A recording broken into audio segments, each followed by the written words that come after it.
Guys, how are you? Hope you're fine. Now welcome back to another video about AMP token. My friends, this video is very important, very special for all AMP token holders. My friends, absolutely now at this time the holders of the AMP start a very big mistake. My friends, don't do this mistake and be safe from those. Anyways, before starting this video, I request everybody to please subscribe my channel for more news and updates videos, my friends. The currently latest price of the AMP token in the market is 0.0714 USD dollar. That is the currently latest price of the AMP token. And on the other hand, if you look the price changes over in the AMP token, so absolutely the price very barely dumps. 1.80% the price decrease just in the last 24 hours. I think that's a big loss of all AMP holders. But my friends, don't worry, everything will be okay. Just hold it, my friends.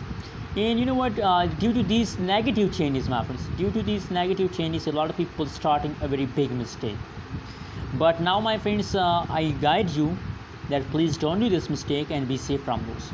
Now you can see, my friend, that the price change is negative, the trading volume is negative, every change is going about AMP as negative, my friends. So that is why, my friends, now a lot of people decide to sell.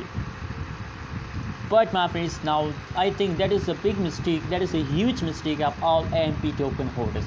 Don't do this mistake, my friends. Absolutely, AMP token will give you huge amount of profit at the last of this month. So just hold it, my friends, to the last of this month. At the last day will give you profit. Anyways, now that only fully diluted market cap is positive, except of the fully diluted market cap, all changes is going negative about AMP token. Thanks for watching this video. Don't forget to subscribe channel for more news and updates videos.